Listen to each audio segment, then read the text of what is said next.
Sufism in it's the science of sincerity. Just like there are, devious scholars, and there are wonderful scholars. There are deviant Sufis, and there are decent Sufis out there. But unfortunately, a lot of the practices of a lot of the Sufis nowadays, they'll practice things like they'll leave things that are obligatory for they'll sing and dance, and they're not reading the Quran, for example, or they're missing their salahs.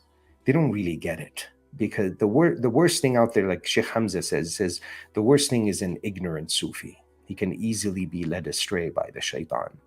So stay away from any group. Like, don't belong to Sufis, don't belong, just be Muslim. But it doesn't mean you can't benefit. So if there's a gathering and they're people of knowledge, not just like goofy Sufis, like I like to call them, but if Allah's commands and Sharia are above everything else, then yeah, go and sit and listen. But if you notice anything that is against the Sharia, give it a miss. But some of the greatest Sufis, of our times that practice tasawwuf, like Imam Ghazali, Ibn Ata'illah Secondary, Imam Junaid. There are some of the great ones, Imam Abu al-Hasan al-Shadili. They were incredible, but ilm and knowledge was above everything for them. And then you have some Sufis where it's like, Sheikh Hamza recently was sharing a story, like, the Sufi that was praying Friday prayers at home because he said Rasulullah ﷺ was praying with him in his house. Those guys are the ones that stab themselves, and the ones that are dancing up and down like crazy, and just it's do you see the entire Muslim ummah getting together and wearing green those green caps and dancing and twirling around? Do you see the ummah as a whole gathering and doing that, uniting? And do you really see it? I don't. So it doesn't mean that they're bad. Some of them are very genuine and sincere. And even the ones that I talk about that wear the green, the Naqshbandi Sufis, some of them are very genuine and very knowledgeable and very closer to Allah probably than any of us. I don't know.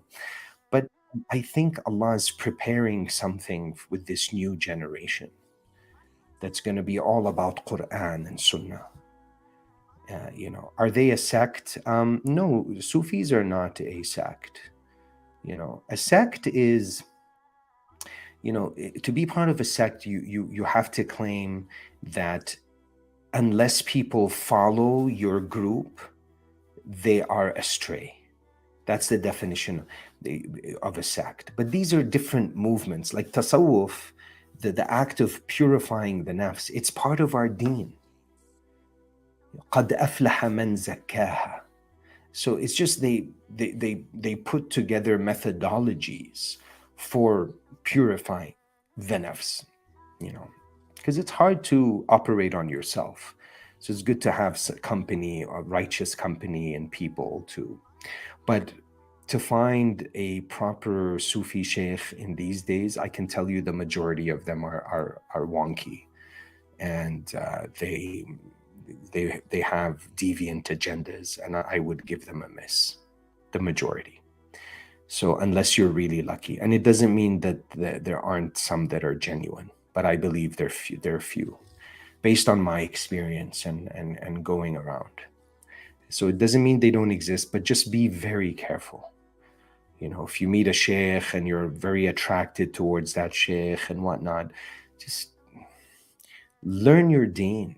Memorize the Quran, take tafsir classes, go to sign up to whitethread.org, sign up to their subscription and start, take their essentials in the deen, watch all those classes, do something useful. I heard that yoga in Islam is haram. The reason they say it's haram is because it has origins from Hinduism and things of the shirki type. Why is it that we need yoga? See, it's all part of, we have salah. See, with yoga, so much fun because shaitan promotes it. In fact, people that meditate through yoga, they're like, wow, I feel so at peace. It's because shaitan is not bothering you. He's happy with you doing it. He's like, yeah, keep at it, but try to pray 2 rakahs with mindfulness. There's a special shaitan assigned to you just to ruin your prayer. So our deen is complete. We don't need yoga. We have our prayer, we have everything. But to say that someone who's practicing is doing something haram, most people, that's a kind of a long shot, because most people that practice it do it for health purposes and to stretch, and they're not really doing it for religious purposes. So just don't be quick to judge people and call them mushrikeen or kuffar or practicing bid'ah just because they're doing yoga. Like, have husn dhan, have a good opinion. Salah is like a yoga workout. Salah is better than a yoga workout. Has everything. If you pray tahajjud, it's the best stretch in the world. If you do it, physically, it's good for the outside and the inside, and all aspects, inshallah. Okay, let's see.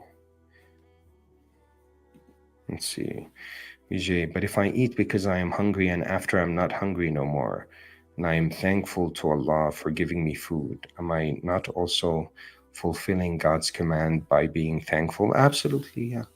Don't complicate it, If you're eating and then you're making shukr to Allah subhanahu wa ta'ala. But the true shukr of food is not to eat and not be extravagant. Because one thing is thanking Him with your tongue, but the true shukr, i'malu ala Dawood shukra wa qalilun min ibadiy ash-shakur. The true shukr is through your actions. And there's a few that practice that type of shukr according to Allah subhanahu wa ta'ala. Anybody that says, there are some people that are going to say things about the author, Sheikh Hamza Yusuf, ignore it. I think he's one of the most incredible men alive today. And I don't subscribe to any type of movement or this or that for the most part. But purification of the heart is very important. I mean, just to really know what the diseases of the heart are. Revival of the religious sciences is a bit heavy. It'll go above most people's heads. This is really, really useful. So he goes through all the diseases of the hearts: being cheap, miserly, hatred, iniquity, love of the world, envy, blameworthy modesty. I mean, just the things he will share. In general, modesty is something praised in Islam and is considered virtuous. Modesty becomes blameworthy if it prevents one from denouncing what clearly should be denounced, such as tyranny or corruption. This form of modesty results in meekness at a time when one needs to be forthright and courageous. The Imam speaks next of virtuous modesty, which is rooted in generosity and kindness. This is an acceptable kind of modesty. Fantasizing. The next disease is when one's heart is engaged in matters that are of no concern to him. For example, reflecting on things that are prohibited, such as lustful fantasizing about the beauty of a person one is not married to. In essence, if an action is forbidden, reflecting on that action is also forbidden. Thinking about the weaknesses or faults of others is forbidden, whether they are present or not. The Prophet ﷺ said, there is a tree in paradise reserved for one whose own faults preoccupied him from considering the faults of others. Spending time in thinking or talking about other people's faults is foolish. Time is short and is better invested in recognizing one's own shortcomings and then working consistently to eradicate them. It is also prohibited, according to scholars, to reflect on the nature of God's essence. This does not mean that one should not reflect on His attributes revealed in the Quran. Rather, trying to conceive of the very essence of God is beyond our capability, and so our conclusions will always be wrong. Being wrong about something like this is not inconsequential. Many religious communities before Islam, as well as after, indulged in this activity and have come up with terribly erroneous theologies regarding God. It warns you about fear of poverty, originates in having a bad opinion of God, the Exalted, and its cure is in having a good opinion, husn al-dhan billah, and knowing that what God possesses is infinite, it's never diminished, in the least by his expenditure from it. It's like the treasures of God are not just some treasure box with a key. His treasures are kalam. He just says be and it is. Devour this book, Purification of the Heart, Signs, Symptoms, and Cures of the Spiritual Diseases of the Heart. Translation and commentary of Imam al-Mawlud's Matharat al-Qulub by Hamza Yusuf. Read it, inshallah.